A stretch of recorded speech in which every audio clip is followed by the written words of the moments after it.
Hello बच्चों, welcome back to class 11th accounts. कैसे हो आप लोग? आई होप आप लोग अच्छे होंगे और मन लगा के पढ़ाई कर रहे होंगे। हम लोग डेप्रिसिएशन अकाउंटिंग चैप्टर पढ़ रहे थे और आज का क्लास लास्ट होने वाला है। आज हम लोग सीखने वाले हैं एसेट डिस्पोजल अकाउंट। ये क्या होता है? देखो, जब हम किसी एसेट को डिस्पोज करते हैं यानी एसेट को बेच देते हैं या फिर एसेट क्या होता है, पुराना हो जाता है या एसेट का एक्सीडेंट हो जाता है, एसेट को यूज करना बंद कर देते हैं, तो क्या करते हैं हम लोग? हमें प्रॉफिट और लॉस निकालने की जरूरत होती है, तो उसके लिए हम एसेट डिस्पोजल अकाउंट यूज करते हैं। तो चलो हम लोग इसको अच्छे से समझेंगे और इस पे हम लोग प्रैक्टिकल प्रॉब्लम्स भी करेंगे। चलो बच्चों, अब आप लोग फटाफट हेडिंग डालो, asset disposal account. Assets disposal account. अब इसके बारे में हम लोग कुछ बातें लिख लेते हैं। एसेट डिस्पोजल अकाउंट क्या होता है? एसेट डिस्पोजल होता है जब आप एसेट को बेचते हैं। When asset is sold, when an asset is sold, when an asset or part of the asset, आप कभी एसेट को बेचते हो या एसेट के किसी पार्ट को बेचते हो। when an asset or part of the assets, part of the assets is sold और disposed of। डिस्पोज ऑफ का मतलब हुआ कि हम बेच तो नहीं रहे लेकिन एसेट क्या हो गया, बेकार हो गया एक्सीडेंट की वजह से या ऑब्सोलीट हो गया, बहुत पुराना हो गया। तो हम क्या कर रहे हैं, एसेट या उसके पार्ट ऑफ एसेट को या तो हम बेच रहे हैं या किसी भी कारणवश उसको डिस्पोज ऑफ कर रहे हैं। डिस्पोज ऑफ का मतलब उसको खत्म कर रहे हैं, अपने बुक से उसको हटा रहे हैं। ठीक है, तो क्या करना पड़ता है, तब बोला जाता है कि ये उचित होता है कि आप उसके लिए एसेट डिस्पोजल अकाउंट खोल लें। it is appropriate, is appropriate to open asset disposal account, assets disposal account। यानी कि अगर आप एसेट को बेचते हो या डिस्पोज ऑफ करते हो तो ये अप्रोप्रिएट, ये उचित होता है, कंपलसरी नहीं है। सर अभी तक तो इतना सारा क्वेश्चन किए जिसमें हम एसेट को बेचते थे, डिस्पोजल अकाउंट खोलते नहीं थे। हाँ, बट ये मैंडेटरी नहीं है। बट आपको कहीं कहीं बोला जाएगा कि आप ऐसा करो कि सेल का सारा ट्रीटमेंट एसेट डिस्पोजल अकाउंट। तो अगर आपको क्वेश्चन बोलता है कि आपको एसेट डिस्पोजल अकाउंट खोलना चाहिए, तो उस केस में आपको एसेट डिस्पोजल अकाउंट ओपन करना पड़े। ठीक है, अब इसका पर्पस क्या है ये तो हम समझ गए कि एसेट बेचते हैं तो एसेट डिस्पोजल अकाउंट खोलते हैं। बट इसका मेन पर्पस होता है प्रॉफिट और लॉस का पता लगाना। For the purpose of, for the purpose, for the purpose of calculating, calculate gain or loss, for the purpose of calculating gain or loss on sale of asset, on sale of asset। जब asset को बेचते हो तो जो profit होगा या loss होगा उसकी जानकारी के लिए हम एसेट डिस्पोजल अकाउंट बनाते हैं।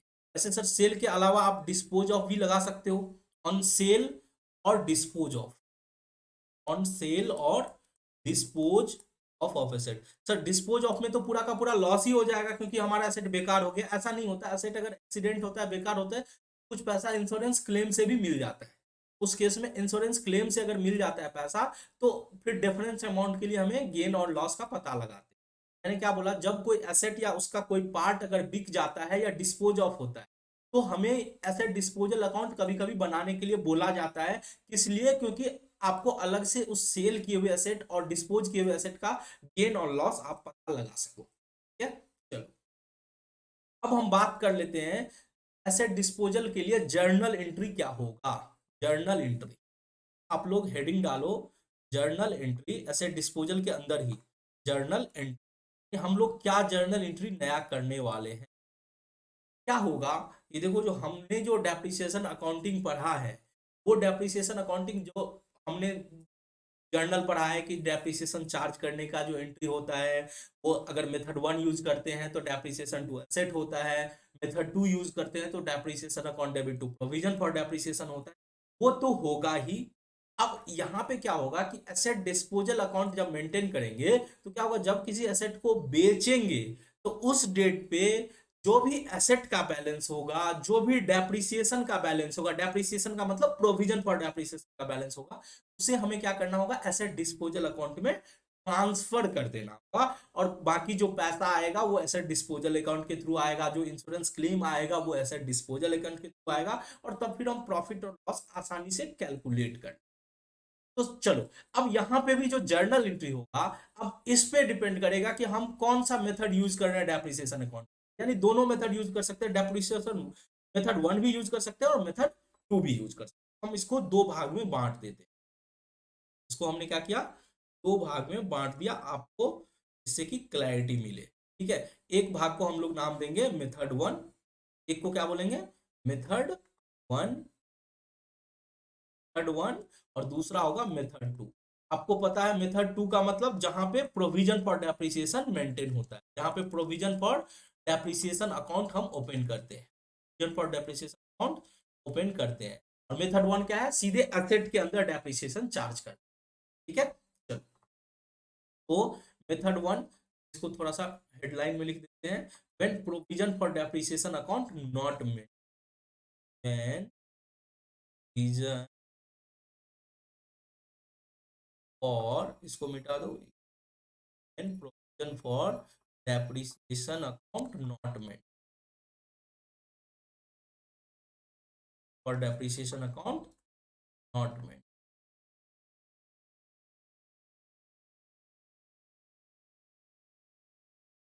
का मेथड क्या होता है, for depreciation account मेंटेन होता है, when provision for depreciation account maintain, जहां पे प्रोविजन फॉर डेप्रिसिएशन अकाउंट क्या किया जाता है, मेंटेन किया जाता है। अब क्या होगा मेथड 1 में, अगर तुमको अच्छे से डेप्रिसिएशन अकाउंटिंग तुमने अच्छे से सीख लिया है तो तुमको मेथड 1 का पता होगा कि मेथड 1 में क्या होता है कि सारा डेप्रिसिएशन जो एसेट के ऊपर चार्ज करते हैं, और एसेट हर साल क्या होता है, घटते जाता है, तो बचता है एसेट का बैलेंस। डेप्रिसिएशन क्या होता है सर, वो डेप्रिसिएशन हर साल पीएनएल में चला जाता है। ये होता है मेथड 1 की कहानी। तो मेथड 1 में क्या बचा होगा, एसेट का वैल्यू बचा हुआ होगा, बुक वैल्यू बचा हुआ होगा, रिटेन ऑन वैल्यू बचा हुआ होगा। तो उस एसेट के बैलेंस को हम क्या करेंगे, एसेट डिस्पोजल अकाउंट में ट्रांसफर करेंगे।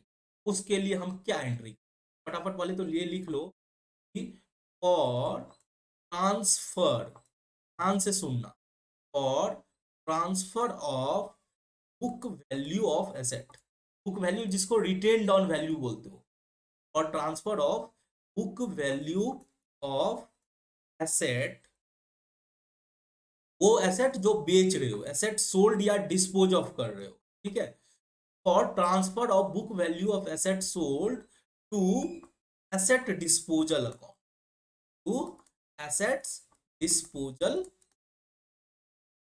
यहाँ पे आप क्या कर रहे हो, जो एसेट का जो बुक वैल्यू बचा हुआ है, साल क्या होता है कि आप डेप्रिसिएशन चार्ज करते जाते हो, एसेट का वैल्यू घटते जाता है। यही तो मेथड 1 की कहानी है कि हर साल हम डेप्रिसिएशन चार्ज करते हैं और एसेट का वैल्यू घटते जाता है। तो जो बचा हुआ वैल्यू है, जब एसेट को बेचने जाओगे तो जो बचा हुआ वैल्यू, जिसको बुक वैल्यू बोलते हो, जिसको रिटेन ऑन वैल्यू बोलते हो, उस वैल्यू को तुम एसेट डिस्पोजल में ट्रांसफर करो, क्योंकि वो एसेट है, एसेट का वैल्यू बचा हुआ, यानी एसेट का डेबिट बैलेंस बचा हुआ।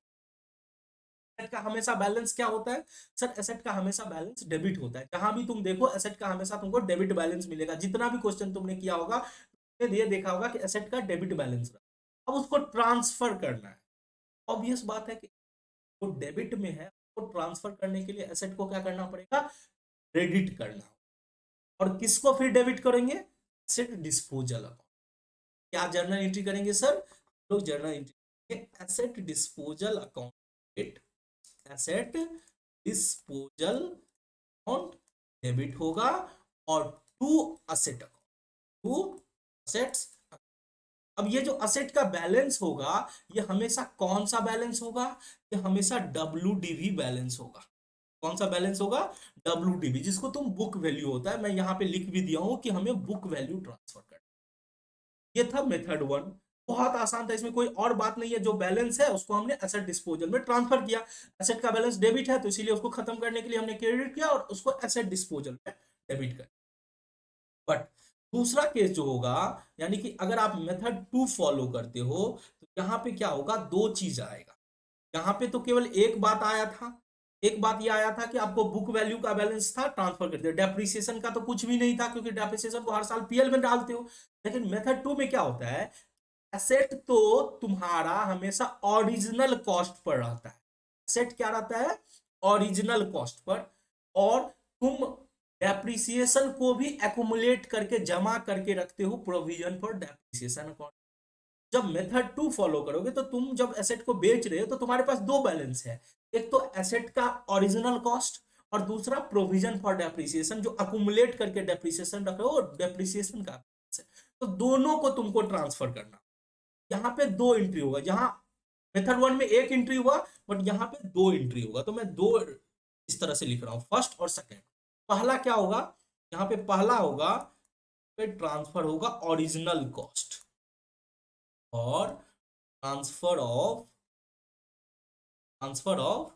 Original cost of asset, original cost of asset. ये ट्रांसफर किसको कर रहे हैं, कॉस्ट ऑफ एसेट सोल्ड, जो एसेट बेच रहे हो या डिस्पोज ऑफ कर, cost of asset sold to asset disposal, to assets disposal account. एक तो ये एंट्री करोगे और दूसरा क्या करोगे, प्रोविजन फॉर डेप्रिसिएशन को भी तो करोगे ट्रांसफर, और transfer of accumulated depreciation, transfer of accumulated depreciation जिसको प्रोविजन फॉर डेप्रिसिएशन बोलते,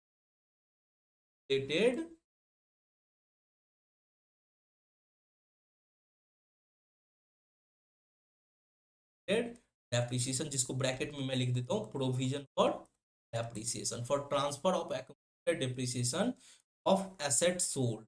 तो एसेट सोल्ड कर दो उसका बैलेंस ऑफ एसेट सोल्ड को आप ट्रांसफर करोगे to asset disposal account, to asset disposal account. अब सर एंट्री क्या होगा, फटाफट एंट्री बता दो। तो पहला केस में एसेट को ट्रांसफर कर रहे हो तो एसेट का बैलेंस डेबिट होता है, तो उसको क्रेडिट करोगे, एसेट डिस्पोजल को डेबिट करोगे। क्या एंट्री होगा, वही एंट्री जो आप फर्स्ट मेथड में कर रहे हो, एसेट डिस्पोजल अकाउंट क्या हो जाएगा, डेबिट हो जाएगा और टू असेट अकाउंट हो। अब यहां पे ध्यान देने वाली बात यह है, ये जो असेट का बैलेंस होगा ये कोई डब्ल्यूडीवी नहीं रहेगा। क्यों, क्योंकि एसेट तो हर साल घट नहीं रहा है, वो भी डेप्रिसिएशन चार्ज कर रहे हो, वो प्रोविजन फॉर डेप्रिसिएशन में चला जा रहा है, एसेट को तो कम नहीं कर रहे हो। ये जो एसेट का बैलेंस होगा वो हमेशा ओरिजिनल कॉस्ट, ये हमेशा ओरिजिनल कॉस्ट में रहेगा। अब देखो ये कॉन्सेप्ट अगर आपको समझ में आ जाता है तो मैं मान के हमेशा चलूंगा कि आपको डेप्रिसिएशन पूरा चैप्टर, क्योंकि ये सबसे लास्ट कॉन्सेप्ट है, इसको समझ लिए तो आपको डेप्रिसिएशन में कहीं भी दिक्कत। तो थोड़ा ध्यान से सुनना, थोड़ा समझना, थोड़ा वीडियो को पॉज करना। अब देखो ये कोई कॉमेडी का वीडियो तो है नहीं कि तुमने वीडियो चला दिया और आराम से सुनते जा रहे मजा आ रहा है। अब ये मजा के लिए तो तुम कर ये कर नहीं रहे हो, तुम तो नॉलेज के लिए, नॉलेज गेन के लिए पढ़ रहे हो। तुमको थोड़ा सा रुकना पड़ेगा, नोट्स बनाने पड़ेंगे, समझना पड़ेगा। अगर एक बार में नहीं समझ में आया तो दोबारा वीडियो को पॉज करके दोबारा वीडियो को देखो, तो इस तरह से तुम अच्छे से तुम नॉलेज गेन कर सकते हो। ठीक है, चलो तो ये समझ में आ गया कि एसेट डिस्पोजल को हमने डेबिट किया और एसेट को क्रेडिट किया। क्यों किया एसेट को क्रेडिट, क्योंकि एसेट का बैलेंस डेबिट होता है सर, अभी ट्रांसफर करना है इसीलिए हमने एसेट को क्रेडिट। अब बात करते हैं एक्यूमुलेटेड डेप्रिसिएशन को भी, तो सर इसके लिए भी तो एंट्री होगा। अब इसके लिए क्या एंट्री होगा, अब तुम सोचो कि प्रोविजन फॉर डेप्रिसिएशन का बैलेंस क्या होता है, तो प्रोविजन फॉर डेप्रिसिएशन का तो बैलेंस हमेशा क्रेडिट में होता है। जब भी हम एंट्री करते हैं तो क्रेडिट साइड में एंट्री करते हैं, उसका बैलेंस हमेशा क्रेडिट रहता है। जब इसको ट्रांसफर करना है तो हम प्रोविजन फॉर डेप्रिसिएशन को क्या करेंगे, डेबिट। क्या करेंगे, प्रोविजन फॉर डेप्रिसिएशन को सर हम लोग डेबिट करेंगे, प्रोविजन उसी को एक्यूमुलेटेड डेप्रिसिएशन, फॉर डेप्रिसिएशन क्या होगा, provision for depreciation account debit हो गया। और क्रेडिट क्या होगा, सिंपल सी बात है, asset disposal, to asset disposal अब यहाँ एक बात और ध्यान देने वाली भी आती है, प्रोविजन फॉर डेप्रिसिएशन, जिस दिन आप एसेट को बेच रहे हो उस दिन तक का बैलेंस लेना है उस एसेट का जिस एसेट को आप बेच रहे हो। ठीक है, ये तो था ट्रांसफर करने का, हमने ट्रांसफर कर दिया, हमारे पास जो भी बैलेंस था प्रोविजन फॉर डेप्रिसिएशन में, ओरिजिनल कॉस्ट जो एसेट का बैलेंस था उसको हमने ट्रांसफर। अब हम आगे क्या करेंगे, अब आगे क्या होगा, बेचेंगे तो पैसा आएगा, बेचेंगे तो क्या होगा, पैसा आएगा। हम थोड़ा सा ऊपर करते हैं, यानी इस साइड तो हम सेकेंड एंट्री करेंगे, क्या इस साइड क्या करेंगे, सेकेंड एंट्री करेंगे। ठीक है, सेकेंड एंट्री, यहाँ पे आप सेकेंड एंट्री करोगे और यहाँ पे आप थर्ड एंट्री करोगे, करेक्ट। और यहाँ पे सेकेंड एंट्री क्या होगा, रिकॉर्डिंग ऑफ सेल प्रोसीड, यहाँ पे सेकेंड एंट्री होगा recording of sale proceed, recording of sale proceeds of asset, asset का सेल प्रोसीड। अब देखो, आप सेल प्रोसीड का जो रिकॉर्डिंग करोगे तो क्या एंट्री करोगे, अब तो सर सब कुछ होगा एसेट डिस्पोजल अकाउंट में, जब पैसा आएगा तो बैंक अकाउंट डेबिट हो जाएगा, बैंक अकाउंट डेबिट हो जाएगा to asset disposal, to asset disposal account. Sir अगर जीएसटी वगैरह रहेगा तो जीएसटी रहेगा तो जीएसटी का एंट्री तो होगा, ऐसा नहीं कि एंट्री नहीं होगा, एंट्री तो होगा, टू आउटपुट जीएसटी हो जाएगा, टू आउटपुट जीएसटी, जो भी इनपुट आईजीएसटी है सीजीएसटी है हो जाएगा। लेकिन आप ध्यान से देखोगे, अगर आपको एंट्री करने के लिए बोलेगा तो आपको इस तरह से एंट्री करना होगा, बट अगर एसेट डिस्पोजल अकाउंट बोलेगा बनाने के लिए तो आपको आउटपुट जीएसटी से कोई मतलब नहीं है, क्योंकि पैसा अधिक आएगा और ये एसेट डिस्पोजल में जीएसटी नहीं जाएगा। क्यों, क्योंकि सर ये तो अलग है, क्रेडिट, आप लेजर पोस्टिंग का रूल तो पढ़े हो, ये आउटपुट जीएसटी कहाँ जाएगा, अगर हमको बैंक अकाउंट खोलने के लिए बोलेगा तब जाएगा, हमें एसेट डिस्पोजल अकाउंट खोलने के लिए बोलेगा तो हम केवल इसका करस्पॉन्डिंग बैंक अकाउंट, वो भी जितना से एसेट डिस्पोजल क्रेडिट हुआ है उतना से। ठीक है, अब यही एंट्री आप दूसरा मेथड भी फॉलो करते हो तो यही एंट्री होगा। फटाफट इसको क्या करता हूँ, स्निप करके, इसको स्निप करके मैं यहाँ पे रख दे, इसको स्निप रख दिया, बस इसको मैं थोड़ा सा चेंज कर देता हूँ, अब वीडियो पॉज करके थर्ड कर देता हूँ, ये थर्ड एंट्री। ठीक है, मेथड टू में ये कौन सा एंट्री है, थर्ड एंट्री। तो सेल प्रोसीड का तो बहुत सिंपल है, पैसा आया, पैसा को डेबिट किए, एसेट डिस्पोजल को क्रेडिट किए। यहां भी मेथड वन फॉलो करो, मेथड टू फॉलो करो, बात बराबर ही है। ठीक है, अब क्या होगा सर, अब होगा, हमने बेचने का भी एंट्री कर दिया, पैसा आ गया, अब हम पता लगाएंगे कि प्रॉफिट है या लॉस है।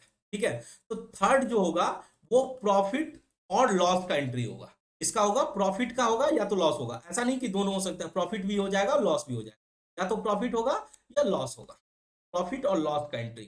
ठीक है, तो प्रॉफिट का होगा तो क्या एंट्री करेंगे सर, प्रॉफिट अगर होता है, हमेशा हमने देखा है कि अगर प्रॉफिट होता है तो पीएल अकाउंट क्या होता है, क्रेडिट हो जाता है, ये हमेशा हम देखे हैं, प्रॉफिट पीएल अकाउंट के क्रेडिट साइड में जाता है, लॉस पीएल अकाउंट के डेबिट साइड में जाता है। तो प्रॉफिट होगा तो हमेशा क्या होगा, पीएल अकाउंट क्रेडिट होगा, तो उसका मतलब डेबिट किसको करेंगे सर, डेबिट करेंगे एसेट डिस्पोजल, डेबिट क्या करेंगे, एसेट डिस्पोजल को डेबिट करेंगे, एसेट्स डिस्पोजल अकाउंट क्या हो जाएगा, डेबिट हो जाएगा, और क्रेडिट क्या हो जाएगा, क्रेडिट होगा पीएनएल अकाउंट, क्रेडिट क्या हो जाएगा, पीएनएल अकाउंट। और सर अगर लॉस हो गया तो लॉस होगा तो हम क्या करते हैं, लॉस होता है तो हम पीएल को डेबिट करते हैं, लॉस होता है तो पीएल को डेबिट करते हैं, और क्रेडिट किसको करेंगे, असेट डिस्पोजल, क्रेडिट करेंगे हम लोग असेट डिस्पोजल। ठीक है, चलो, तो ये सर मेथड टू में भी तो यही होने वाला है, ऐसा तो नहीं कि चेंज हो जाएगा, मेथड टू भी में भी सेम ही रहने वाला है, राइट। इसको थोड़ा सा मिनिमाइज कर देते हैं स्क्रीन को,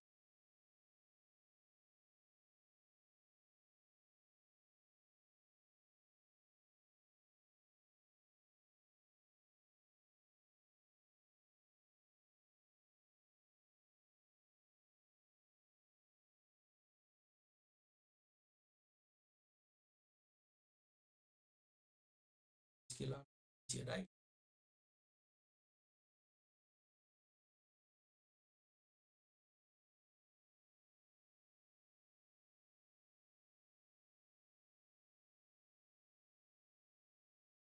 कर दिए, चलो।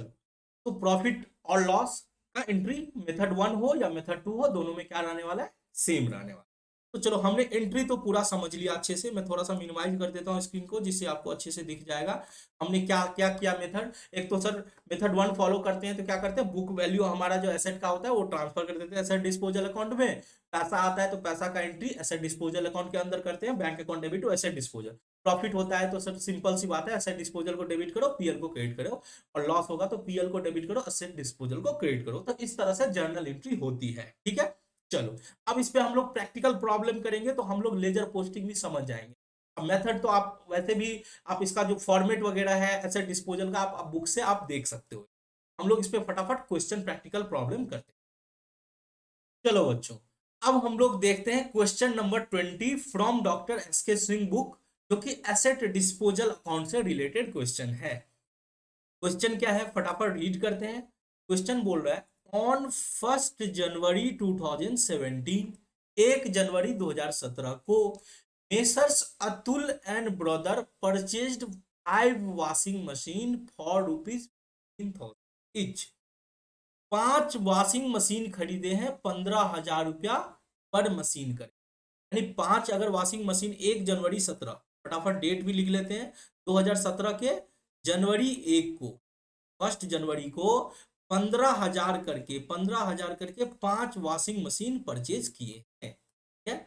चलो दे सोल्ड ऑन January 1, 2018। अब देखो हम सबसे पहले पता करते हैं कि हमारा बुक्स कब क्लोज हो रहा है। तो सर बुक दिसंबर को क्लोज कर हो रहा है, ठीक है। तो एक फटाफट क्या करते हैं, स्केल पे एक टाइम स्टैम्प बना लेते हैं कि अगर हमारा बुक दिसंबर को क्लोज हो रहा है, दिसंबर को क्लोज हो रहा है, तो 2017 का ये कौन सा महीना था, ये 2017 का जनवरी महीना था, ठीक है। तो जनवरी में खत्म किए हैं सेल, बुक्स हमारा क्लोज हो रहा है December 31, 2017 को, ठीक है। चलो अब बेचा कब जा रहा है, sir they sold on January 1, 2018। तो December 31 और 2017 को ही अब January 1, 2018, यानी यही इसी डेट पे क्या हुआ है, 2018 को एक मशीन बेचा गया है, 1 मशीन सोल्ड, 1 मशीन सोल्ड। यहाँ पे तो 5 खरीदे थे हमने, 5 में से एक मशीन को हमने बेच दिया। कितना में बेचा, 12,500 में। कितना में बेचा, 12,500 में बेचा, ठीक है। चलो ये सेल किया 12,500 में। They have decided to write off depreciation at the rate of 10% on straight line method. Depreciation का रेट क्या है, सर डेप्रिसिएशन का रेट है 10%, वो भी स्ट्रेट लाइन मेथड, ठीक है। 10% straight line method. Prepare washing machine account, machine disposal account, provision for depreciation account for 2 year.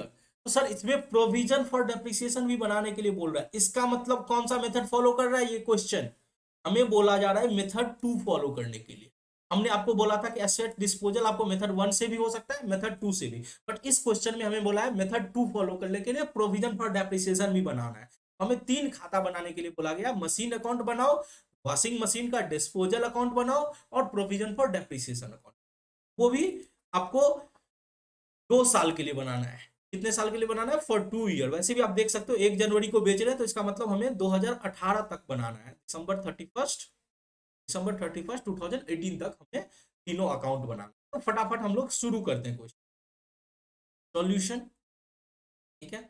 एक तो सर आप मशीन अकाउंट बना लो, washing machine account, washing, sorry spelling mistake,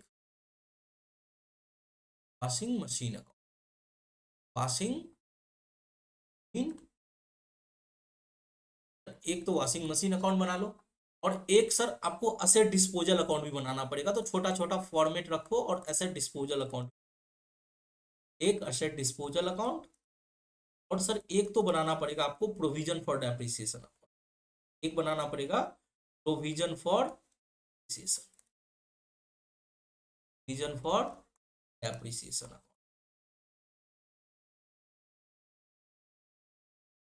चलो तो फटाफट हम लोग बना लेते हैं, थोड़ा सा छोटा छोटा फॉर्मेट बना के तो इस क्वेश्चन को ये रहा 2 साल के लिए। डिस्पोजल तो सर एक ही साल के लिए बनेगा, क्यों, क्योंकि छोटा इसलिए बनेगा एक ही साल के लिए क्योंकि सर जिस साल बेच रहे हो उस साल एसेट डिस्पोजल अकाउंट का यूज होगा, बाकी तो किसी साल भी यूज नहीं। प्रोविजन फॉर डेप्रिसिएशन 2 साल के लिए बनने वाला, ठीक है। चलो बस इतना ही, फॉर्मेट आप लोग अच्छे से बनाना, डेट वगैरह सब कुछ अच्छे से लिखना, ठीक है। चलो अब हम बात करते हैं, फर्स्ट एंट्री हुआ है जनवरी 1 2017, परचेज करने का एंट्री हुआ होगा 2017 के 1 जनवरी को परचेज का एंट्री हुआ है, वॉशिंग मशीन खरीदा गया है, ठीक है। लिखेंगे washing machine account debit to bank account. यहाँ पे सर 5 वॉशिंग मशीन खरीदा है, 15,000 इंटू 75,000, कुल मिला के 75,000 का वॉशिंग मशीन, ठीक है। और तो कुछ नहीं है इसमें, नहीं है सर। अब क्या करेंगे सर, साल के अंत में, और तो इस साल कुछ नहीं हुआ है, तो सर साल के अंत में हम क्या करेंगे, डेप्रिसिएशन चार्ज करेंगे इस पे। अब चूंकि ये मेथड 2 है जहां पे प्रोविजन फॉर डेप्रिसिएशन मेंटेन करना है, वैसे तो हम डेप्रिसिएशन टू वॉशिंग मशीन कर देते, यहाँ पे बाय डेप्रिसिएशन अकाउंट करके वॉशिंग मशीन के वैल्यू को कम कर देते, बट सर यहाँ पे प्रोविजन फॉर डेप्रिसिएशन बोला गया है, इसीलिए हम एंट्री करेंगे depreciation account debit to provision for depreciation, यानी प्रोविजन फॉर डेप्रिसिएशन के क्रेडिट साइड में लिखेंगे बाय डेप्रिसिएशन अकाउंट। क्या लिखेंगे, बाय डेप्रिसिएशन, वो भी 2017 के 31 दिसंबर को। याद रखना डेप्रिसिएशन हमेशा चार्ज करते हैं ईयर एंड में, ठीक है। तो bye depreciation account, bye depreciation account कितना हो जाएगा सर, 75,000 है, 75,000 है, तो उसका rate of depreciation I think 10% था, 10% कर लो। और सर पूरे साल भर यूज हुआ है, तो 75,000 का 10% कितना हो जाएगा, 7,500, कितना हो जाएगा, 7,500। ये हो गया, इसको क्लोज करो, 7,500, 7,500, और ये हो जाएगा to balance c by d, क्या हो जाएगा, to balance c by d 7,500। हमने कर दिया, पहला साल हमारा कंप्लीट हो जाएगा। ये सर कब होगा, 31 दिसंबर 2017, 31 दिसंबर 2017, ठीक है। चलो, अब सर पहला इसको भी तो बंद करना पड़ेगा मशीन को, सर इसका बैलेंस होगा 75,000, ये हो जाएगा 2017 के 31 दिसंबर को by balance c by d, by balance c by d कितना, 75,000। चलो ये हो गया। अब इसको sir by balance c by d को 2018 के जनवरी में लेके आ जाओ, 2018 के 1 जनवरी को to balance B by D ना, to balance B by D sir 75,000।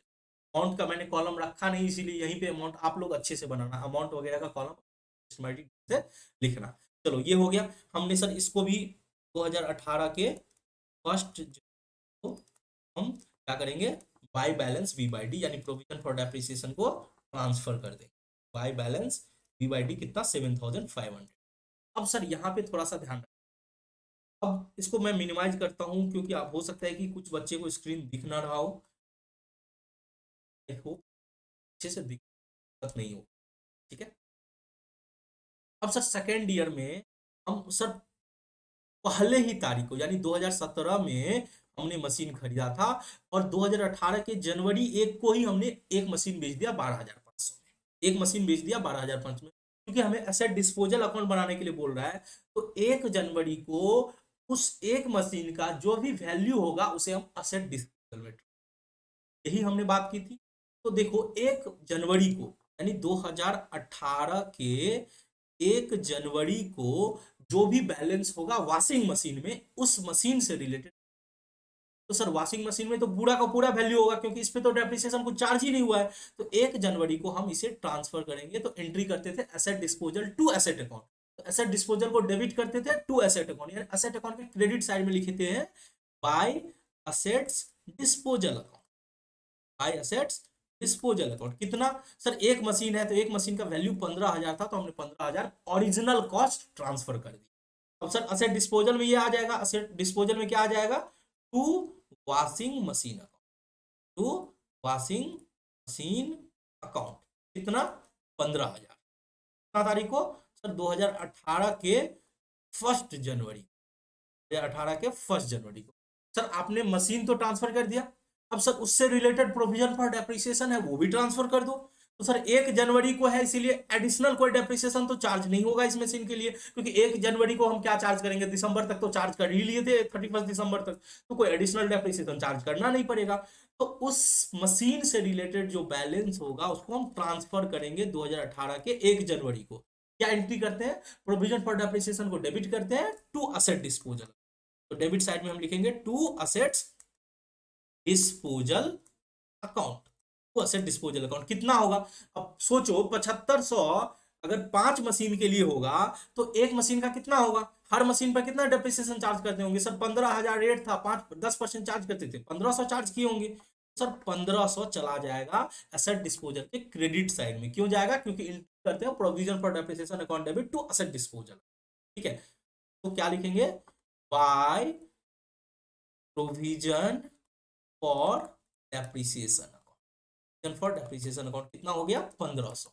तो हमने दोनों ट्रांसफर कर दिया सर, हमने दोनों ट्रांसफर कर दिया। अब अगर मैं फॉर्मेट, मैंने आपको नहीं दिखाया था, मैं फॉर्मेट फटाफट दिखा देता हूं। अब मेथड 1 है, हम तो अभी फॉलो कर रहे हैं मेथड 2। मेथड 2 में सबसे पहले क्या करते हैं? असेट को ट्रांसफर करते हैं। असेट डिस्पोजल में हमने असेट को ट्रांसफर कर दिया। दूसरा सर प्रोविजन फॉर डेप्रिसिएशन को ट्रांसफर करते हैं क्रेडिट साइड में, हमने वो भी ट्रांसफर कर दिया up to date of sale, 1 जनवरी तक का डेप्रिसिएशन जो भी था ट्रांसफर कर दिया। अब क्या करेंगे? अब देखेंगे पैसा कितना आया उस एसेट को बेचने से, उसको हम क्रेडिट साइड में लिखेंगे बाय बैंक अकाउंट। ठीक है, बाय बैंक अकाउंट। हम लोग फटाफट देखते हैं पैसा कितना आया एसेट को बेचने से। ये सब जो एंट्री हुआ है 1 जनवरी 2018, 2018 1 जनवरी को ये। ठीक है, बाय बैंक अकाउंट। कितना पैसा आएगा सर? हमारा पैसा जो आएगा वो आएगा कितना में हम बेच रहे हैं सर? 12,500 में बेच, तो बैंक अकाउंट आएगा 12,500। 12,500 पैसा आ गया। उसके बाद आप क्या करो? प्रॉफिट या लॉस निकालो। देखो प्रॉफिट हो रहा है या लॉस हो रहा है, जो भी बैलेंसिंग फिगर आएगा वो प्रॉफिट या लॉस कल आएगा। अब देख लो 15,000 का मशीन था, उस पर 1500 डेप्रिसिएशन चार्ज हुआ, तो बचा कितना सर? 15,000 में 1500 माइनस हुआ तो यानी 13,500 बचा। हम उसको बेचे हैं 12,500 में, इसका मतलब 1,000 का मेरा क्या हो गया? लॉस हो गया।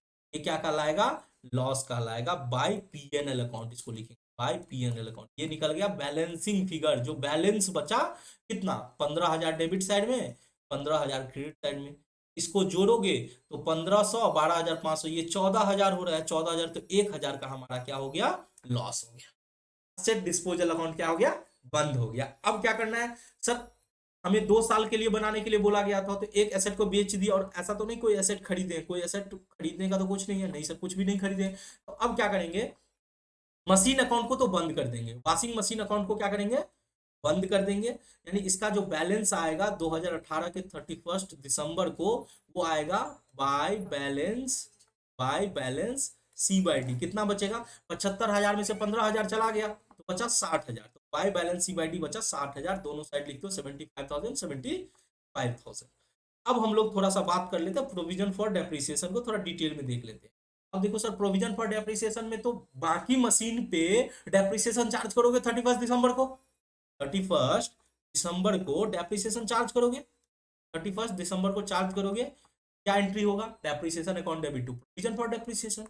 चार्ज करो डेप्रिसिएशन अकाउंट। अब डेप्रिसिएशन जो चार्ज करोगे 4 मशीन पे चार्ज करोगे। 4 मशीन का बैलेंस कितना था?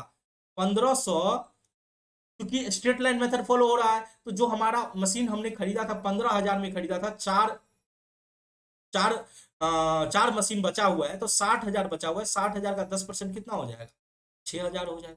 6,000 और डेप्रिसिएशन चार्ज कर लो। बैलेंस कितना बचा? 7 6 13,500। 13,500 में से 1500 चला गया, 13,500 में से 1500 चला गया, बचा कितना? 12,000।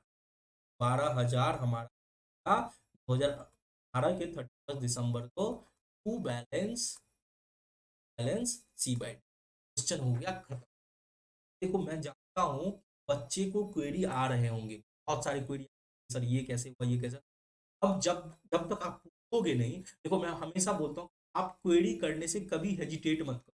ठीक है, देखो हम लोग फेस टू फेस तो है नहीं, आपको जो भी डाउट है उसे कमेंट सेक्शन में पूछ सकते हो। थोड़ा स्पेसिफिक डाउट पूछना कि कहाँ समझ नहीं आया, हम पक्का बता देंगे। ठीक है, और सर हमको क्वेरी आता ही नहीं है, हम बस पढ़ लेते हैं, हमको समझ में आ जाता है, तब फिर तब मुझे डाउट हो रहा है। क्यों? क्योंकि ऐसा हो ही नहीं सकता है कि आपको क्वेरी ना आए। क्वेरी नहीं आने का मतलब है कि आप दिमाग लगाना ही नहीं चाह रहे हो। मैंने जो बस बता दिया उसको आप कॉपी में नोट, और दिमाग लगा ही नहीं रहे हो। बस कॉपी में नोट करने से आप अकाउंट्स को नहीं समझ सकते। आपको थोड़ा सा अपने आप से क्वेश्चन पूछना पड़ेगा, ये अमाउंट सर अगर 7,500 डाल रहे हैं, ये डाल रहे हैं, अमाउंट आया कहां से? मतलब जब आप क्वेश्चन करोगे तभी आप अपना दिमाग को यूटिलाइज कर पाओ। इसीलिए मैं बार बार बोल बोल रहा हूँ कि अपने आप से क्वेश्चन करो और डॉट को सॉल्व करने की कोशिश करो। अगर वहां पे आप खुद का जवाब डॉट को सॉल्व नहीं कर पा रहे हो तो आप मुझसे पूछो, आप व्हाट्सएप से मैसेज कर सकते हो। मैं बेस्ट बोलता हूँ कि आप यूट्यूब कमेंट्स करो, मैं उस कमेंट्स का रिप्लाई कर दूंगा।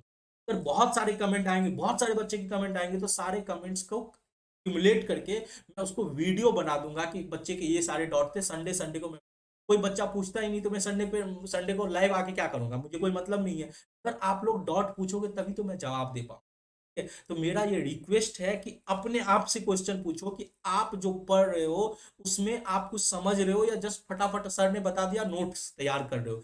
नोट तैयार करने से कुछ नहीं होगा, उस वो कॉपी का कॉपी रखा रहेगा, एग्जाम के बाद उसका कोई यूज नहीं होगा, ठीक है। बट अगर खुद से क्वेश्चन करोगे और हर पॉइंट को समझोगे तो एग्जाम के बाद भी पूरे लाइफ टाइम वो चीज काम आएगा, क्योंकि आपका कॉन्सेप्ट क्लियर रहेगा। अकाउंट्स रट्टाफिकेशन से नहीं चलेगा। रट्टाफिकेशन तो नहीं कर रहे हैं सर, आप प्रैक्टिस कर रहे हो। जैसे मान के चलो आप 4 5 10 12 क्वेश्चन प्रैक्टिस किए तो क्या हो रहा है कि आपको प्रोसेस याद हो जा रहा है, ठीक है। और प्रोसेस याद हो रहा है, इससे आप बाकी सारे सम्स करते जा रहे हो, लेकिन उसके पीछे कॉन्सेप्ट पे दिमाग नहीं लगा रहे हो। इसलिए कॉन्सेप्ट पे दिमाग लगाना है, और उसके लिए आपको खुद से क्वेश्चन पूछना कि ये अमाउंट आया तो आया कहां से, ये डेबिट कर रहे हैं तो क्यों डेबिट कर रहे हैं, क्या रूल्स ऑफ डेबिट और क्रेडिट सर फॉलो कर रहे हैं, ऐसा तो नहीं सर कहीं गलती कर रहे हैं। आप मेरे पे भी डॉट कर सकते हो, जब आप डॉट करोगे तभी तो आप क्वेश्चन रेज कर पाओगे। आई होप आप खुद से क्वेश्चन करोगे और पूछोगे, मेरे से भी आप क्वेश्चन पूछोगे। चलो, तो हमने एसेट डिस्पोजल अकाउंट तो अच्छे से कर लिया, ठीक है। अब हम लोग बात कर लेते हैं कि कुछ होमवर्क मैं आपको दे रहा हूं एसेट डिस्पोजल। मैं एक क्वेश्चन कराया एसेट डिस्पोजल का, फिर भी अब देखो मैंने written non value method, sorry, मैं स्ट्रेट लाइन मेथड से कराया, second method provision for depreciation, but written non value method से भी क्वेश्चन आ सकता है एसेट डिस्पोजल का। क्या बोलते हैं, नॉर्मल मेथड, मेथड 1 से भी आ सकता है। तो इसके लिए कुछ इलस्ट्रेशन है आपके बुक में 21 22, आप उसको खुद से करोगे, आंसर है आंसर चेक करोगे। अगर कहीं कंफ्यूजन होगा तो आप मेरे से क्वेश्चन पूछोगे, कमेंट्स करके पूछोगे सर ये क्वेश्चन हमने ट्राई किया, ये एग्जांपल हमने ट्राई किया, बट हमको समझ में आ रहा है, कहाँ नहीं समझ में आ रहा है वो भी आप बताओ, फिर मैं उसको रिप्लाई करूँ, ठीक है। तो चलो आप ये होमवर्क जरूर कर लेना और फिर मिलते हैं नेक्स्ट क्लास में। आज हम लोग डेप्रिसिएशन अकाउंटिंग को खत्म कर दिए हैं, नेक्स्ट क्लास में नया चैप्टर शुरू करेंगे। आप लोग जरूर कमेंट्स करके बताना कि मुझे कौन सा चैप्टर नया शुरू करना चाहिए, ठीक है। फिर मिलते हैं नेक्स्ट क्लास में, तब तक के लिए